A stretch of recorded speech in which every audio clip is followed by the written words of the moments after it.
quero ler um texto com vocês, muito conhecido, talvez seja a parábola de Jesus mais conhecida da história, mais pregada, é a parábola do filho pródigo. E existem tantas lições importantes nessa parábola, que eu queria de verdade partilhar com você nessa noite de quinta-feira. Algumas pessoas costumam jogar para o além, quando elas se desviam, ou quando elas se entristecem. Eu já ouvi muita gente falar: pastor, me ajuda, eu estou perdido, eu não sinto mais nada, eu não vejo mais razão por estar na presença de Deus. São discursos muito comuns, né? É como se a gente falasse assim: olha, alguém veio até a mim e arrancou tudo que eu tinha de Deus. Isso é uma mentira. Nós vamos perceber na palavra que nós estamos onde escolhemos estar e sentimos o que nos permitimos sentir. Tudo que você não sente mais é porque de alguma forma você parou de se permitir sentir aquilo. Sobrevive quem você alimenta. Quando você para de alimentar algo, morre. E nós vamos hoje, essa palavra ela vai desmistificar alguns discursos que nós temos que aparentemente nos deixa confortáveis para justificar um esfriamento e uma queda. Vamos lá então, Evangelho de Lucas, capítulo 15, versículo 11 em diante. Evangelho de Lucas, capítulo 15, versículo 11 em diante, diz assim: Jesus continuou: um homem tinha 2 filhos. O mais novo disse ao pai: pai, quero a minha parte na herança. Assim ele repartiu sua propriedade entre eles. Não muito tempo depois, o filho mais novo reuniu tudo o que tinha e foi para uma região distante. E lá desperdiçou os seus bens, vivendo irresponsavelmente. Depois de ter gasto tudo, houve uma grande fome em toda aquela região, e ele começou a passar necessidade. Por isso, foi empregar-se com um dos cidadãos daquela região, que o mandou para o seu campo, a fim de cuidar de porcos. Ele desejava encher o estômago com as vagens alfarrobeira dos porcos que comiam, mas ninguém lhe dava nada. Caindo em si, ele disse: quantos empregados do meu pai têm comida de sobra, e eu aqui morrendo de fome? Eu me porei a caminho e voltarei para o meu pai, e lhe direi: pai, pequei contra o céu e contra ti. Não sou mais digno de ser chamado teu filho. Trata-me como um dos teus empregados. A seguir, levantou-se e foi para o seu pai. Estando ainda longe, seu pai o viu, e cheio de compaixão, correu para o seu filho, e o abraçou e beijou. E o filho lhe disse: pai, pequei contra o céu e contra ti, não sou digno mais de ser chamado teu filho. Mas o pai disse aos seus servos: depressa, tragam a melhor roupa e vistam nele, coloquem um anel em seu dedo e calçados em seus pés, tragam um novilho gordo e matem-no, vamos fazer uma festa e comemorar, pois este meu filho estava morto e voltou à vida, estava perdido e foi achado, e começaram a festejar. Glória a Deus. Pai, é a tua palavra, é a tua palavra.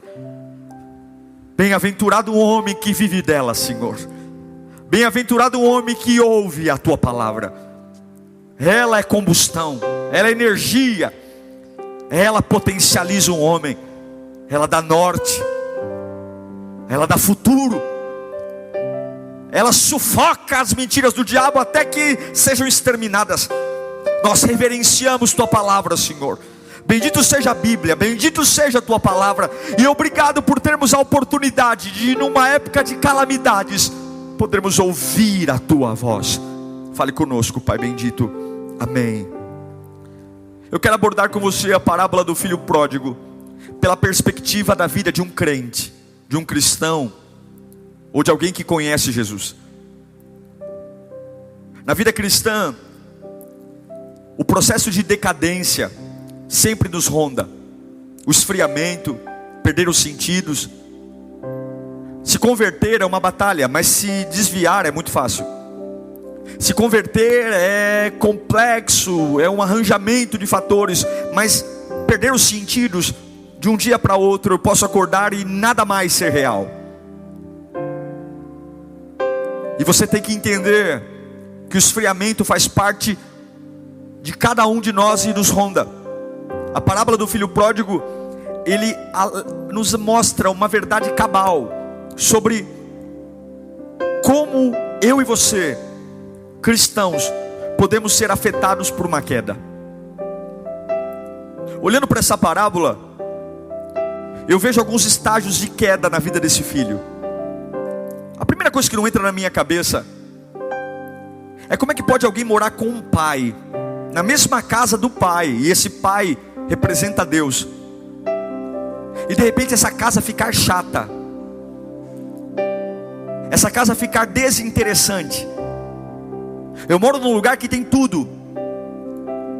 Eu moro num lugar onde o dono da casa representa Deus, é dono de tudo.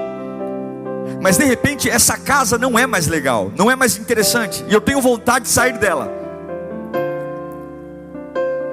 Um dos grandes vilões que torna lugares especiais chatos é uma palavra chamada rotina. Uma vida normal é feita por rotina.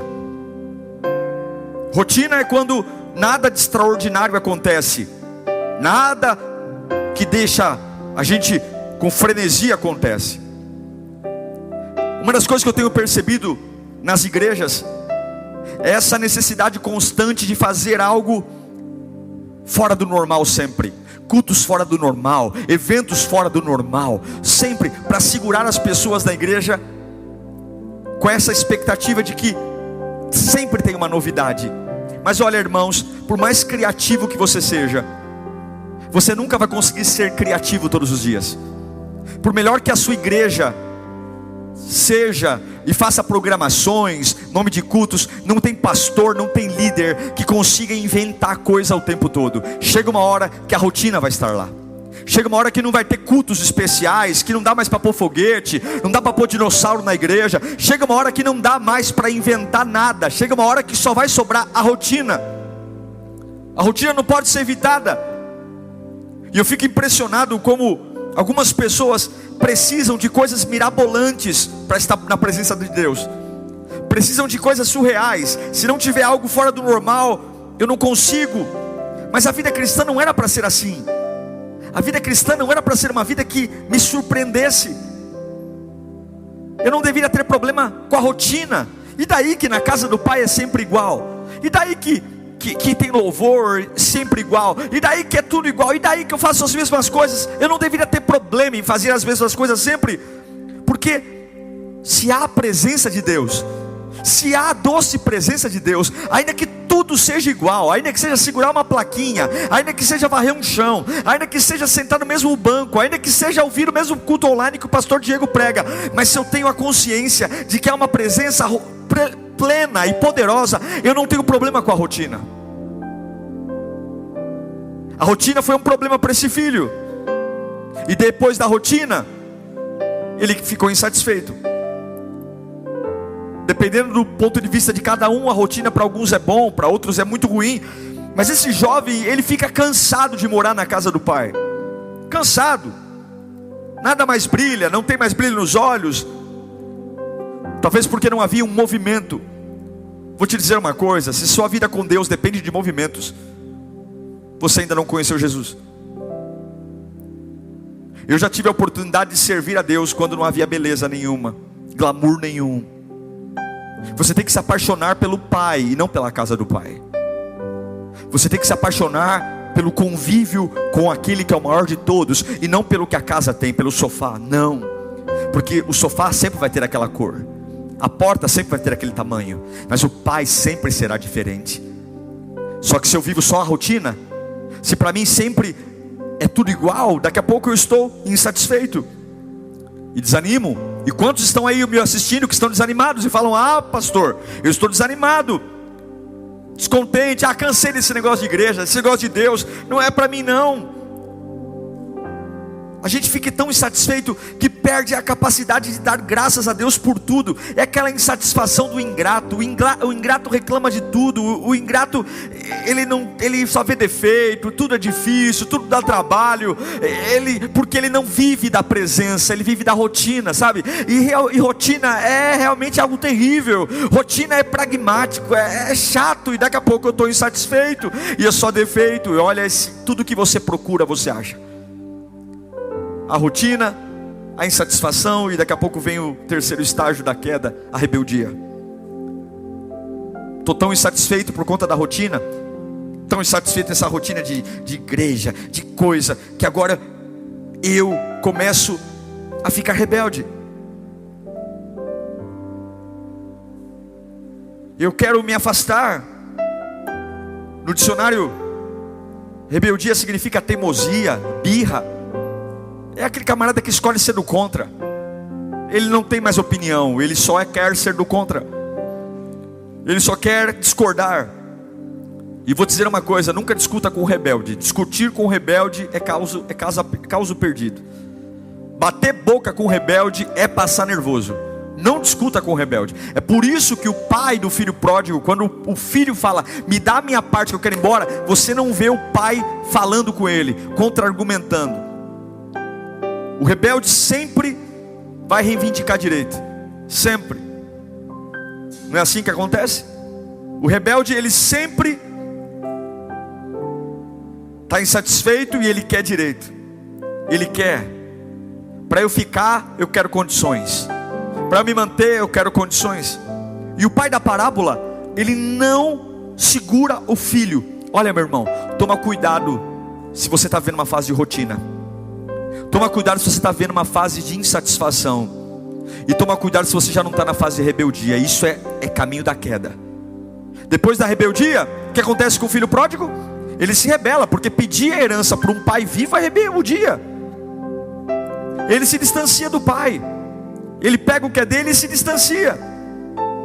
Porque o rebelde, ele quer se distanciar, porque ele não quer estar perto de alguém que o confronte. O rebelde quer ir embora. A Bíblia diz que o filho pródigo pega a parte dele e vai para uma região distante. Rebeldes são sempre assim. Se afastam de pessoas que têm bom senso. Rebeldes se afastam de pessoas que podem trazer a razão aos fatos. Ele quer estar do lado de gente que é tão rebelde quanto ele. Foge da verdade. Assim como esse filho vai embora, para que o pai não influencie mais. Tome cuidado se você não está vendo uma fase de distanciamento. Uma fase onde você está se afastando de pessoas que podem trazer o bom senso. Lembrar a você que orar é importante. Lembrar a você que adorar é importante. Toma muito cuidado se você não está se afastando da casa do pai e indo para lugares distantes, onde todos aqueles que você está encontrando não remetem você a uma fé cristã, a uma fidelidade a Deus. Tome muito cuidado, porque isso é processo de queda. Quais são os seus amigos que te inspiram a orar? Quem são as pessoas que convivem com você, que te inspiram a buscar a Deus, a ter uma vida em santidade? E esse jovem se distancia. Olha o processo de queda: rotina, insatisfação, rebeldia, distanciamento. E agora é o processo da ignorância. É a ignorância total. Ele se torna estúpido. É uma burrice. Ele é rico. Ele levou 50% da fortuna do pai. E a Bíblia diz no versículo 13 que ele gasta tudo que tem de forma dissoluta. É uma ignorância. Ele não gasta investindo numa propriedade. Ele não gasta fazendo um curso. Ele não gasta o dinheiro melhorando sua vida. Não, ele gasta com prazeres fúteis. Ele gasta. Assim como muitos estão dizendo: eu estou cansado de servir a Deus, eu estou cansado da igreja. Mas gasta energia com coisas que não agregam. Maratonam em séries, bebem, fumam, se afastam. A ignorância se instala na cabeça do filho pródigo, ao ponto de que ele gasta toda a sua fortuna e se torna alguém desgraçado. Ele não percebe. Enquanto ele está gastando o dinheiro, ele não percebe que o pai o ama. Ele não percebe, é uma ignorância. Ele vai gastando dinheiro com mulheres e não percebe que a casa do pai abriga ele. Ele vai gastando dinheiro, é uma paixão cega. Tome cuidado com as paixões cegas, meus irmãos. Tome cuidado, porque as emoções nos traem. As emoções nos traem, elas fazem aquilo que a gente quer ser algo tão necessário e não é. Ele fica tão cego pelas paixões, pela queda, que ele esquece que a vida dele é uma desgraça. Ele esquece do amor. E o que acontece? Ele perde tudo. Ele se perverte. A Bíblia diz que ele vai parar no chiqueiro, comendo lavagem de porco. Isso é algo infreável. Sabe o que é triste, irmãos, no processo de queda? É que todo mundo vê, menos aquele que está caindo. E que bom que eu estou pregando essa palavra para você hoje. Que você tenha humildade para acordar enquanto você não vai parar no chiqueiro. Não importa o que estágio você esteja. Se for algo infreável, freie agora. Esse jovem não conseguiu frear, foi algo infreável. O rapaz dessa história, ele foi tão libertino, ele foi tão que ele perdeu tudo: dinheiro, dignidade, senso comum, até a própria razão, porque essa é a queda. E como é que começou a queda, irmãos? Começou quando eu estava dentro da casa do Pai, e a rotina foi maior do que Deus. Se você gosta mais de cantar do que Deus, você vai cair. Se você gosta mais de servir na igreja do que Deus, você vai cair. Se você gosta mais de fazer uma tarefa na igreja do que Deus, você vai cair. Se você gosta, eu quero ser um pastor, e você quer mais um título do que Deus, você vai cair. Se você quer mais fazer amigos da igreja do que Deus, não tem como. A beleza da casa do Pai é o Pai. A beleza da casa do Pai é a presença do Pai. Se eu perco o Pai de vista, a casa é igual sempre, a igreja é igual sempre. Não dá para trazer um dinossauro sempre, não dá para trazer um Batman sempre, não dá para fazer cultos glamurosos sempre. Porque o que torna um culto especial não é o nome do culto, não é a banda que toca, não é a eloquência do pastor. O que torna um culto especial é o Pai. É o Pai, é o cheiro do Pai, são os olhos do Pai, é a voz do Pai. E pode ser que a igreja seja muito simples, pode ser que minha casa seja muito simples, posso morar num cortiço, mas a beleza da casa é o Pai. Esse jovem se perdeu, porque ele sabia quanto a casa valia, e é por isso que ele perde o dinheiro. Ele perde o dinheiro, ele sabia a cor da casa, ele sabia a herança, mas ele deixou de contemplar o tamanho do Pai. Tome cuidado, porque o fundo do poço espera aqueles que se afastam de Deus. Tome cuidado. Essa parábola nos mostra que esse jovem foi comer comida de porcos. Ele desperdiçou tudo. É o fim da linha. Todos aqueles que estão num processo de queda param no fundo do poço. Eu poderia terminar essa palavra aqui e dizer para você que acabou. Que se você viu Deus, ou esqueceu de ver Deus, entrou numa rotina, e da rotina a insatisfação, da insatisfação a rebeldia de começar a achar que você tem direito, e dos direitos você se distanciou, e do distanciamento você foi um baita ignorante, esqueceu tudo, se perverteu e foi parar no fundo do poço. Eu poderia dizer para você que se o seu Deus fosse um homem, você estaria perdido. Mas Jesus está aqui, aleluia. Jesus está aqui, Jesus está aí, Jesus está vivo, Jesus está perto. E você que está me ouvindo agora e talvez está chorando, dizendo: puxa vida, como eu fui um tolo, como eu fui um tolo. Esse jovem foi um tolo e nós somos um tolo. Eu vou te mostrar que existe sim na vida do homem um processo de queda, mas pode ter sim um processo de ascensão. A Bíblia diz no versículo 17 que há um despertamento. O versículo 17 diz que o jovem caiu em si. Ele acordou, ele caiu em si. Uma pena que ele estava no fundo do poço. Uma pena que quando ele caiu em si, já tinha perdido toda a dignidade, todo o dinheiro. Mas ele caiu em si. Eu quero dizer a você, não importa o tamanho do buraco que você se enfiou, não importa o tamanho da lama que você se afundou, importa se a ficha vai cair hoje. Ele caiu em si, ele acordou, ele despertou. É como se desse um beliscão nele. Ele caiu e ele entendeu o quanto as paixões o destruíram, o quanto aquele prazer foi passageiro. Enquanto o sexo estava lá, a droga estava lá, aqueles amigos. E a Bíblia diz que quando ele perdeu tudo, os amigos foram embora. Porque é assim que o diabo faz. Ele estende o lençol para você fazer bobagem atrás. E quando você está no meio da bobagem, ele arranca o lençol para você ser exposto. Satanás, ele não tem compromisso com a sua vida, ele tem compromisso com a sua morte, com a sua desgraça. E quando ele arrancar tudo de você, ele vai deixar você só. Mas a Bíblia diz que esse jovem caiu em si. O primeiro passo para se levantar da queda não é fazer amigos. Você não precisa de amigo, você não precisa de igreja, você não precisa de campanha, você precisa cair em si. Você não precisa, qual é o curso, pastor? Qual é o curso? Você tem que cair em si. Se você vier para a igreja e não cair em si, você não se levanta. Se você fizer curso e não cair em si, pode fazer Lírio Play, CDV, pode marcar gabinete comigo, pode fazer campanha. Se você não cair em si, se você não tiver a consciência de que você foi um tolo, de que eu e você fomos um tolo, que nós desprezamos a presença de Deus, que se nós não cairmos em si, nós não voltamos.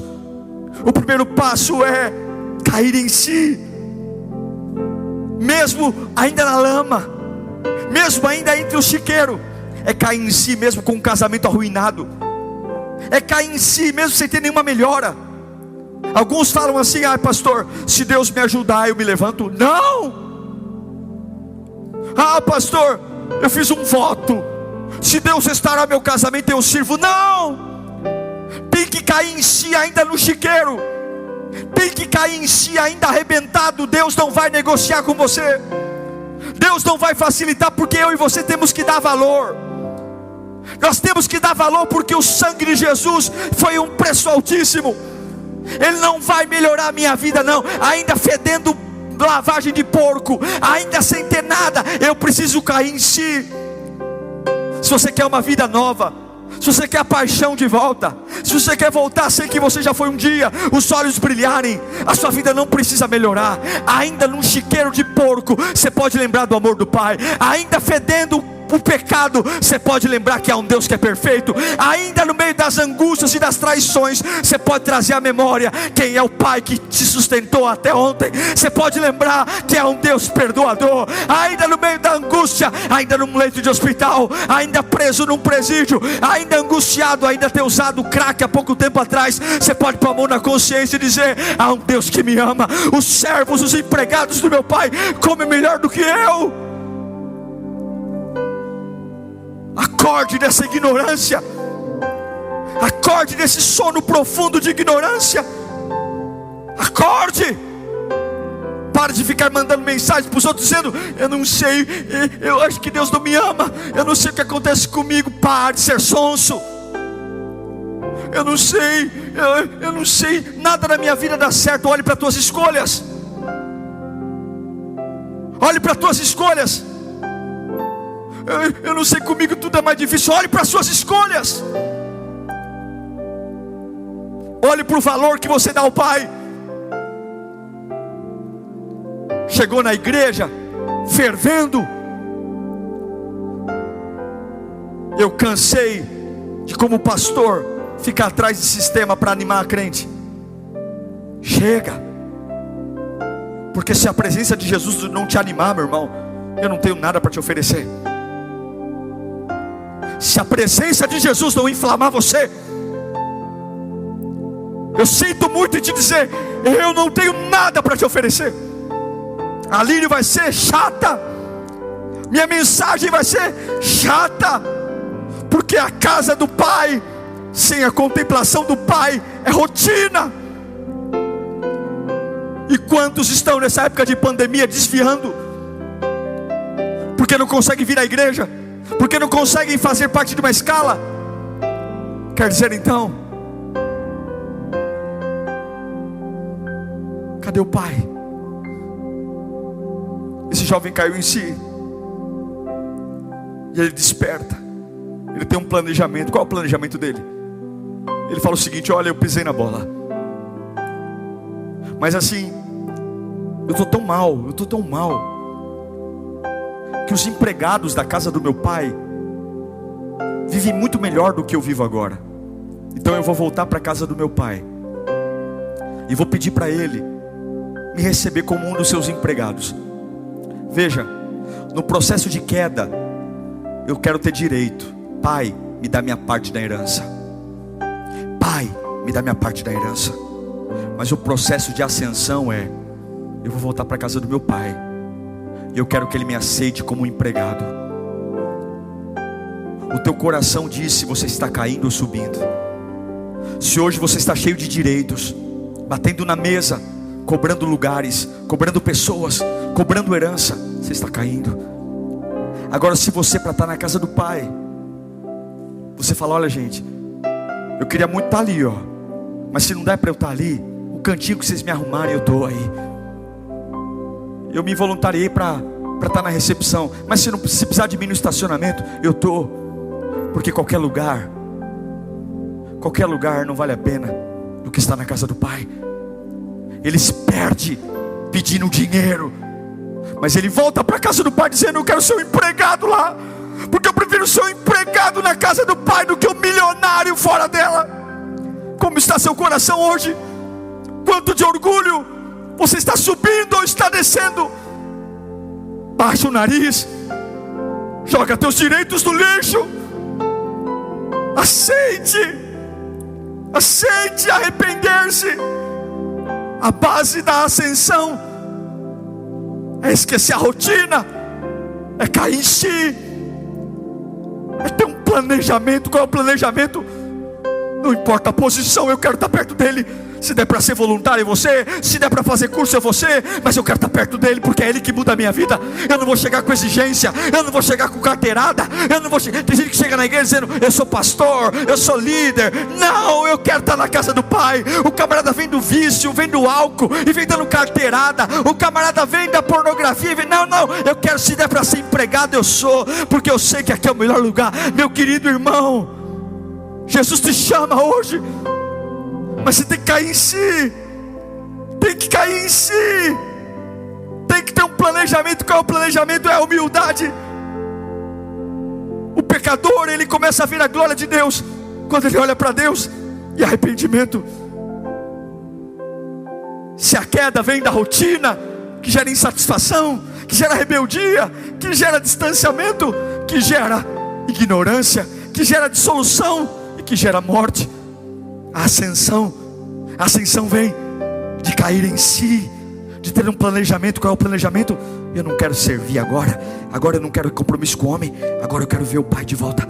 Se eu puder ficar na cozinha vendo o Pai, tá bom, porque é o Pai que muda a vida, é o Pai que ressuscita mortos, é o Pai que me dá força, é o Pai que me apaixona, é o Pai que me faz estar no pior momento da minha vida e ter uma experiência linda. É o Pai que me faz suportar um peso que naturalmente eu não suportaria. É o Pai que inflama meu coração e eu consigo crer no impossível. É o Pai que me faz romper com a morte e crer na vida. É o Pai que tira de mim a solidão e coloca em mim solitude. O pecado alimenta a solidão. Qual é a solidão? É um pavor ficar sozinho, mas a bênção de Deus alimenta a solitude. Ficar sozinho nunca foi um problema. Jesus diz: fecha a porta do teu quarto em secreto, vai lá falar com Deus. Quem tem Deus nunca é um problema ficar isolado, porque a solidão vai embora e a solitude vem porque eu estou bem comigo, estou bem com Deus. Meu irmão, cai em si, arrepende-se, arrependa-se, reconheça a real condição, reconheça as bobagens que fez. Não precisa subir num púlpito e contar para outros, mas reconheça e aceite a sua situação. Aceite que sem Deus não dá. O rapaz da parábola, ele quis voltar só para estar perto do Pai. Só. Se for para ser escravo, eu aceito. Se for para ser empregado, eu aceito. Aceite. Não queira cura. Não fica dizendo: eu vou, mas eu quero. Não. Se for para ser um escravo, mas se for para ser um escravo perto, eu quero. Vem sem exigência. Olha, você que está me assistindo aí agora, e você tem um monte de coisa para resolver na cabeça, não volta para Cristo com exigências. Volta pela presença do Pai. Volta. Porque se você voltar por Deus por coisas, quando você tiver essas coisas, você vai embora de novo. Se você está voltando para a presença de Deus porque você tem necessidades, quando essas necessidades forem supridas, você vai embora de novo. Mas se você volta pelo Pai, você não se importa com a sua condição, você não se importa com o que você sente, você só importa em ver o Pai.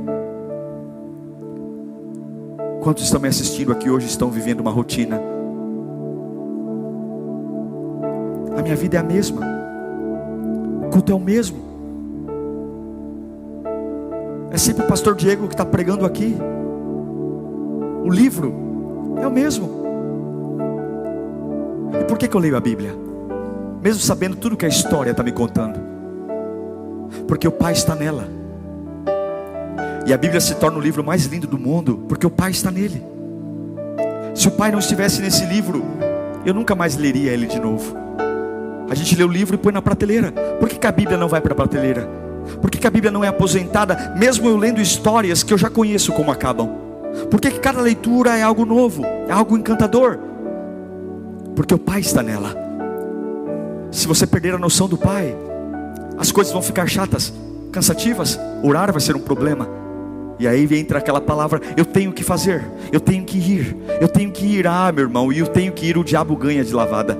O pecado é muito mais saboroso do que eu tenho que ir. Se você não se apaixonar por Deus, a igreja vai ser uma chatice para você. Se você não se apaixonar por Deus, o pecado é muito saboroso. Se você não se apaixonar por Deus, é uma concorrência desleal, a igreja vai perder. Porque o que torna esse lugar especial é Jesus. Só Ele, só Ele. Ele cai em si. Ele tem um planejamento. E agora Ele age. O versículo 20 diz: levantar-me-ei. Eu vou me levantar. Ele não foi atrás de roupa. Alguns falam assim: agora eu vou buscar Deus. Agora eu vou parar de fumar. Eu vou parar de beber. Depois que não, venha como você está. Vem sujo mesmo. Vem fedendo ainda. Vem ainda com efeitos da cocaína, com efeitos da droga. Vem ainda, pastor, vem ainda com toda a sujeira. Vem. Mas faz uma atitude, vai em direção ao Pai. Pode vir, Ele é teu Pai. Ele não é teu tio, não é teu primo. Ele não é teu cunhado, não, Ele é teu Pai. E o Pai não tem nojo do filho. O Pai não tem nojo do filho. Um pai verdadeiro não tem nojo do filho. O tio pode dizer: essa fralda eu não troco. Não. Não, eu não ponho a mão nisso não, é que fedor. Mas o Pai não. O Pai, se precisar colocar a mão no cocô, ele põe. O pai, se precisar mexer na fralda suja, ele mexe. O pai, se o filho está com alergia, o pai não tem problema em passar pomada, porque o pai não tem nojo do filho. Então você não precisa se limpar, porque o pai, ele não tem problema em ver você sujo, ele tem problema em ver você longe. O pai não tem problema em ver você sujo, ele tem problema em ver você longe. Volta como você está. Mas pastor, eu errei, eu caí, eu fui um fraco. Não tem problema, não tem problema. Você tem que tomar uma ação hoje. Qual é a ação? A ação é ainda tendo coisas erradas, praticando coisas erradas, você tem que tomar uma atitude agora. Eu levantar-me-ei. E esse levantar é a fé que vai renascer hoje. Esse levantar é romper e bloquear do WhatsApp todas as pessoas que me levam por chiqueiro. Esse levantar hoje é bloquear da internet todos os lugares que me afastam de Deus. Essa fé hoje é dizer para o meu chefe: não emito mais nota fria, não faço mais coisa errada. Levantar-me-ei. Ainda estou com a vida atrapalhada, ainda estou com as emoções bagunçadas, ainda estou fedendo pecado, ainda estou fedendo. As pessoas ainda me veem como um idiota, como um trouxa. Mas eu levantar-me-ei. Eu te declaro essa palavra para o seu coração agora. Levante-se, levante-se, levante-se. Não há chiqueiro que Deus não alcance, não há fundo do poço que Deus não alcance. Levante-se. Ele vai até o Pai, mas não adianta só levantar. Ele levantou e ele confessou. Não basta só levantar, tem que dobrar o joelho. Quando o pai vê o filho vindo, o pai corre em direção a ele. Um pai judeu nunca corre em direção ao filho.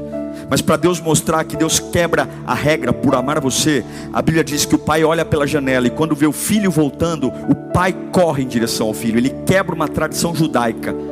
Só o filho que vai em direção ao pai. O pai nunca vai em direção ao filho, mas Deus faz questão de dizer que Ele vai em direção a você quando você vem em direção a Ele. E o que o jovem fala quando vê o pai? Ele confessa: Pai, pequei, eu pequei contra ti,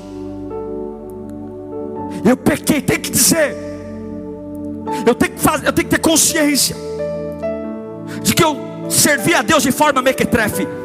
Eu tenho que ter consciência que a culpa do meu esfriamento não foi pastor, igreja, fui eu que fui um fraco, porque igreja você troca. Se o problema é com a Lírio, vai para a Assembleia, mas não para o mundo. Se o problema é comigo, vai para a Universal, vai para a Mundial, mas não vai para o mundo. Vai para Deus. Vai para Deus. E você volta, quando você olha para o pai: Pai, pequei. A culpa não era da tua casa, pai. A culpa não era sua, pai. A culpa era minha. Eu pequei, eu fui fraco, eu, Pai, eu fui ignorante, eu deixei a rotina tomar conta, eu fiquei olhando mais para casa, para a rotina do que para a tua presença. Eu me permiti, Senhor, Pai, ser um ingrato, eu me afastei. Em 1 João 1,9 diz que Ele é fiel e justo. Se confessarmos os nossos pecados, Ele é fiel e justo para perdoar. Sabe o que é perdão? Perdão é a culpa deixar você. Perdão é as condenações saírem. Porque pior do que as condenações de fora são as condenações de dentro da alma. Pior do que os dedos apontados para a cara são os dedos apontados dentro de mim, que me acompanham na hora do café da manhã, do almoço, do jantar. E é assim que o diabo tortura pessoas a vida inteira. É um sorriso falso, é um brilho nos olhos falso, porque dentro da alma há peso, a angústia. Só Jesus perdoa e arranca essa culpa de você. Só Ele. Ele confessa. E o que o pai faz? O pai bate nele. Ele fala: pai, eu quero ser um empregado. Vamos relembrar. A queda vem da rotina. A rotina traz a insatisfação. A insatisfação traz a rebeldia. A rebeldia traz o distanciamento. O distanciamento traz a ignorância. A ignorância traz a dissolução. E a dissolução traz a perda. Esse é o processo de queda. O processo de ascensão é cair em si. Eu sei o que eu fiz. Eu sei o que eu fiz. Eu sei. Eu vou aceitar o que eu fiz. Eu me arrependo. Eu tomo uma ação e eu confesso. Queda e ascensão. Mas se você ascender, não termina na ascensão, termina na glorificação. O pai olha para o filho. Quando o filho fala: pai, eu não sou digno de ser teu filho, me aceita como um dos teus empregados. O pai nem fica dando conversa para o filho. O pai vira para o lado e fala: ei, servos, primeira coisa, tragam imediatamente novas vestes para ele. Como assim? Eu errei, eu pequei, eu gastei todo o meu dinheiro. Traga roupa nova para ele. Roupa nova, traga.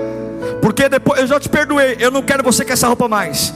Hoje, se você se arrepender dos teus pecados, ainda que a tua família aponte o dedo para você, Deus troca as suas vestes. O pai manda dizer: ignora ele. Traz roupa nova para ele, porque aquele que confessa, ele perdoa os pecados e purifica de toda injustiça. Outra coisa: mas eu quero ser só um empregado. Fica quieto, menino. Traz roupa. Me traga um anel. Eu vou devolver a você. Eu não vou te dar lugar na cozinha. Eu não vou colocar você. Não. Eu vou te devolver o posto de meu filho. Eu vou te devolver o anel. Vai dar a você autoridade sobre os empregados, a você autoridade na casa. Eu vou te devolver o anel. O anel dá a posição de volta. Mas pastor, eu me afundei. Mas pastor, Deus te devolve a posição se você confessar. Mas isso é para quem quer ser empregado, não é para quem quer ser recebido como filho. O pai devolve a posição de filho porque ele queria ser só um empregado. Se você quer voltar para Deus orgulhoso, querendo ser filho, você nunca vai ser. Humilhai-vos debaixo das potentes mãos do Senhor, e Ele vos exaltará. Esse menino, ele foi humilde para dizer: pai, se o Senhor me receber como escravo, eu estou feliz. E o pai diz: não, porque um coração quebrantado Deus não rejeita. Não. Põe um anel no dedo. É por isso que em Jeremias capítulo 15, versículo 19, o profeta diz: assim respondeu o Senhor: se você se arrepender, eu o restaurarei. Se você se arrepender, eu o restaurarei. Para quê? Para que você possa me servir. Se você disser palavras de valor e não indignas, será o meu porta-voz. Aleluia. Deixe esse povo voltar-se para você, mas não se volte para eles. Se você se arrepender, eu vou te restaurar, eu vou te usar de novo, eu vou te erguer de novo. Você vai ter voz profética, você vai ter os dons de volta. Se você usar as palavras certas e não ir pela boca do povo, eu vou deixar você ser meu porta-voz. Eu vou falar pela tua boca. Você vai entrar em lugares sombrios, eu vou te usar. O pai manda traz os calçados. Calçado significa proteção, amparo. E o principal, o pai fala: pega um novilho cevado, um novilho gordo, e nós vamos fazer festa. Porque aquele que se arrepende, não o que tem remorso, o que se arrepende, Deus não te humilha, Deus faz festa. Deus faz festa. O Salmo 51, versículo 8, Davi diz: faz-me ouvir de novo júbilo e alegria. Davi tinha pecado e ele pede a Deus: faz-me ouvir de novo júbilo e alegria, e os ossos que esmagaste exultarão. Versículo 12: devolve-me a alegria da tua salvação, sustenta-me com o espírito pronto a obedecer. Por que Davi diz isso? Porque ele pecou, ele errou, ele traiu, ele adulterou, assim como esse jovem. Mas é a graça de Deus no meio da minha sujeira. Esse é o poder que ninguém entende, esse é o amor que ninguém entende. Eu não valho nada, eu não tenho nada, mas eu vou me acender e Ele vai me glorificar. É o anel, é a veste, é a festa. Aceite a restauração. Vem para a casa do Pai.